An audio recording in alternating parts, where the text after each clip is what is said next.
back to the channel, everyone. If you're new here, I'm Max Torres. Running the channel here for Scoop Duck. So if you guys are new, make sure to go ahead and subscribe. We're coming out with new content each and every week. So with this video, we're back with another edition of Torres Take. It's been a really big week in Oregon football recruiting with 3 commits. So without further ado, let's just get right into it. The first player that we saw pull the trigger and commit to the Ducks this past week was 3-star defensive end Brandon Buckner from Chandler, Arizona.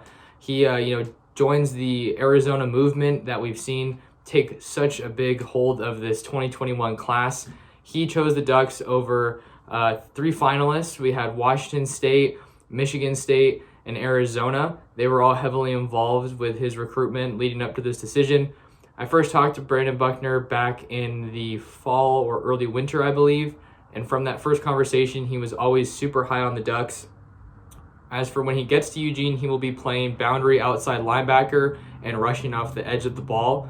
He was one of the top defenders in the entire state of Arizona and had upwards of 20 sacks in his junior season. So this is a great defender that the Ducks are reeling in here. He was actually close to breaking the single-season sack record in Arizona. I don't know what it is off the top of my head. I just remember that was something that stood out to me when I interviewed him. So 4th player to join the Ducks from Arizona, joining Bram Walden, Ty Thompson, and Jonah Miller.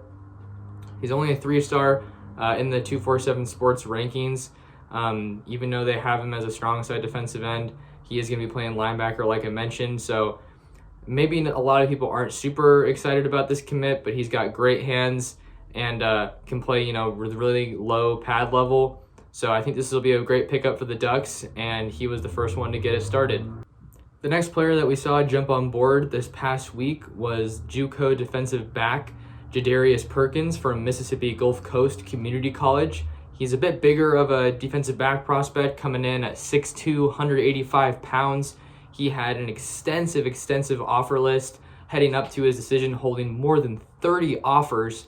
And in this past time since he's committed to the Ducks, we've seen him pick up some really big offers, namely in Alabama, Auburn, and Florida, all huge names in the SEC conference. When we're looking at Perkins, I think the biggest thing that stands out to him, apart from his size at 6'2", for a defensive back, is his speed. In his Twitter profile, he reportedly ran a 4.42 40-yard dash, so combining that size and speed is going to be really big and crucial for him when it comes to staying in coverage. He's a guy that comes from the SEC footprint, like we mentioned, and I think it's a huge get for the Ducks to be able to pull someone from that blueprint all the way across the country, despite them having all of those high-profile offers. So I think this is going to be a really big get for the Ducks, and it's only strengthening their class and helping them build momentum. The third and final commit that we saw join the Ducks in this past week was 3-star defensive back Darius Perkins from Mater Dei Catholic High School in Chula Vista out there in Southern California. If that name rings a bell, it's because that's the alma mater of Ducks running back CJ Verdell. This was a big commit for a variety of reasons. Kind of a trend that we're seeing here with Rod Chance is a little bit of the taller defensive backs.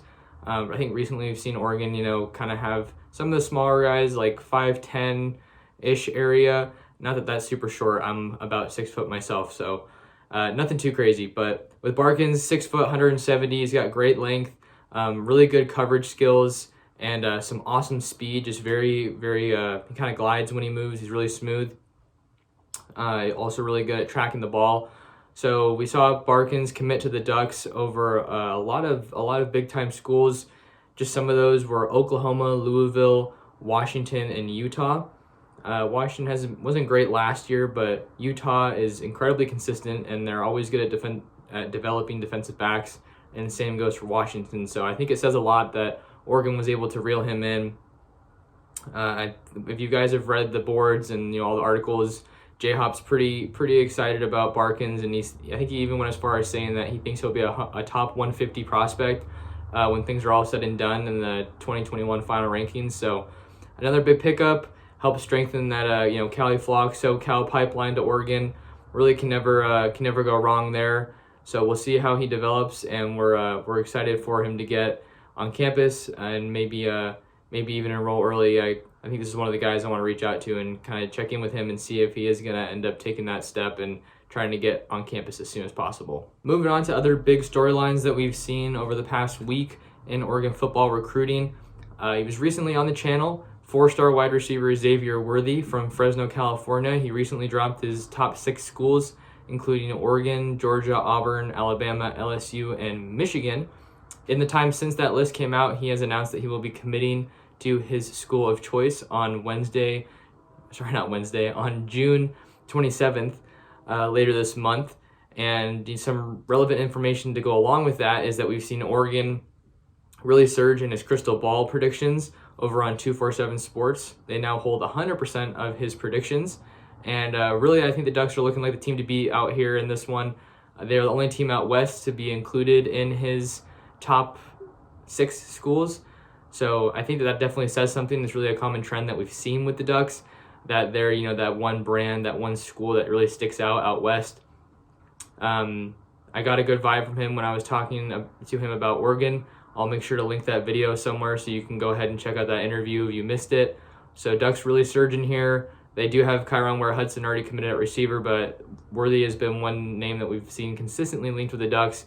Absolute burner of a receiver with great top-end speed, incredibly smooth when he's running with the ball after the catch.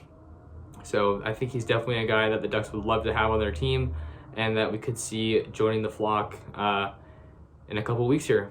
Next topic I want to touch on a little bit here is the name, image, and likeness for college athletes and kind of that whole idea about them profiting off of that. It's been a really hot topic in any collegiate athletics, really, but we've seen them progress in their conversations as of late. And I saw this tweet from Football Recruit, I'll throw it up on the screen somewhere, that just, it was a graph more or less that had all of the Oregon recruits and, Oregon signees and current Oregon players and their Instagram followers.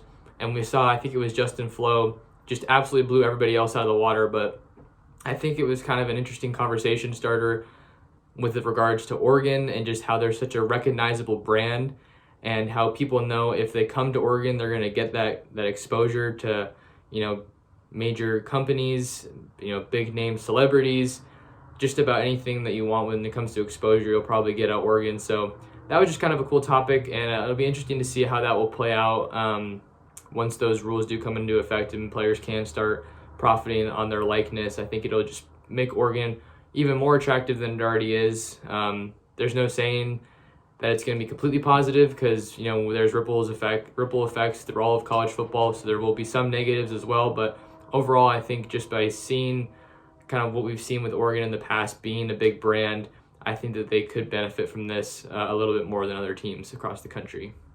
Next player I want to talk about is 4-star offensive tackle prospect Kingsley Sua Montoya. I hope I didn't butcher that too bad. Sua Montoya from Orem, Utah. This is a big name that we've all been following for quite some time. Ducks really look like the team to beat here, even though he has more than 30 offers. Super, super high profile prospect here. Number 10 offensive tackle in the country, top player out of the state of Utah. Just wanted to, keep banging this drum that it looks like Oregon is the team to beat. We saw a recent video posted of him working out with Penei Sewell, who, as we all know, goes to Oregon. Really good family connections here. And it looks like it'll only strengthen Oregon's case to eventually land Kingsley. As we know, Penei's been home in Utah the past, definitely the past couple of weeks, if not the past couple of months as we've been in quarantine and, school is shut down. But he's probably heading back up to Oregon now with a lot of the other players. So it might be the last time that we see him work out for a bit together. But Ducks look like the team to beat here. Still don't have a decision date for Sua Montoya, but the Ducks lead with 100% of his crystal ball predictions. So that's always good news for the Ducks. So just a little quick update there on one of the Ducks' top prospects at this point. Another big name we've been following here in recent weeks is 4-star cornerback Jalen Davies from Mater Dei out in Santa Ana, California. A little update for him is that we've seen the Ducks surge in his crystal ball predictions on 247 Sports in the recent weeks. If you'll remember the last time I brought you the take on our YouTube channel, it was looking like it was a battle that was down to Ohio State and ASU. It was about 50-50 at the time. Just a reminder, he's working from a top 4 of ASU, USC, Ohio State, and Oregon. So now Oregon's made up considerable ground, as we're seeing reflected here in the 247 Sports Crystal Ball predictions. The Ducks now hold 92.9% of his predictions at this time. So that's a really big update for any Duck fan. And we also know that he will be announcing his college commitment on June 19th here in just a couple weeks. And with the Ducks landing a couple big time defensive backs on the recruiting trail in this past week, we might be seeing that put a little bit more pressure on Davies. I don't know the exact numbers off the top of my head, but I do know that the Oregon class is going to be smaller this year than it was in last year's cycle. So this could be a big one for the Ducks. They're really putting themselves in great position to land him here, I should say. And I think J-Hop, kind of teased that when he was talking about him in the Juice last week, or it was like a mini Juice update or something or other. But yeah, all sources are looking pretty good. Like the Ducks could end up getting Davies here. We'll just have to follow him and see how it all plays out. Want to switch gears now here in the take and transition to some of the big offers that we saw the Ducks make over this past week. If you want all of the names of the offers as well as their highlights and their 247 Sports profiles, you can head to scoopduck.com and look at the actual article, but I'm just going to touch on a couple people that stood out to me in particular in this most recent batch. Looking at the class of 2022, one of the big names that stuck out to me was Jalen Buckner, a 4-star wide receiver out of Ellenwood, Georgia. He is rated a .9000 on 247 Sports, the number 33 wide receiver in the country, number 16 prospect in Georgia. I think this is a big offer because we've seen Georgia is a state that is consistently loaded with top-end talent. Look at Trevor Lawrence, Justin Fields, the list goes on. Some of the big name offers that we've seen in his recruitment are Florida State, Georgia, and Oklahoma. He has 19 total offers, and this one stands out to me because we see Oregon continuing that effort in the South to bring players across the country to make big plays for the Ducks. The next player I want to highlight here is 4-star outside linebacker Jaylon Walker. He's a 6'1", 210 pounds out of Salisbury, North Carolina. Another big prospect that we saw coming out of North Carolina is Jabril McNeil, linebacker as well, that the Ducks are going after. As for Walker, he's the number 15 outside linebacker and the number 7 prospect in the state of North Carolina. Some big offers that we see on the table for him are Arizona State, Clemson, and Ohio State. He is approaching 20 total offers at the moment, holding 18. When I flip on his film, some big things that stick out to me is he's very patient in coverage. He waits for that just the right time to, pounce and jump on the play. He's a boomer of a hitter, really, really great tackler, and I think he's just got a good nose for the ball, and he's in the right spot at the right time consistently when I watch him on film. All right, and the last player that I want to spotlight from these recent offers actually comes from the class of 2023. So he just wrapped up his freshman year and is going to be a rising sophomore, and that player is defensive end Derek LeBlanc. He is a 6'5", 247-pound prospect out of Kissimmee, Florida. He has a ton of offers already. Keep in mind, this guy just finished his freshman year, and he has 27 total offers. Some of those offers that stick out are Alabama, Georgia, and Miami. When I'm looking at his film, he does seem like he's pretty raw. Like there's a lot of stuff that he can, kind of fine tune, but he does have very good pursuit of the ball from what I've been able to see in his highlights, and he's really good at getting after the quarterback. And just some notes to pass along for him. He has been invited to the Under Armour All-American Camp Series, so we could see him being a future All-American.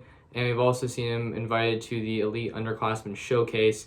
So Derek LeBlanc is a big name that we want to keep an eye on here. I don't know if he's going to be visiting Oregon anytime soon. He's just someone that we're keeping our eye on here, and that stuck out to me from this recent batch of offers in the past week for Oregon. That'll do it for another edition of Torres Take. Thank you guys so much for watching. Really appreciate the support. Make sure to hit the subscribe button so you can stay in tune with all things Ducks, and give me a follow on Twitter at mtorresports. I have everything that you need for your updates on Oregon football recruiting, and I'll catch you guys in the next one.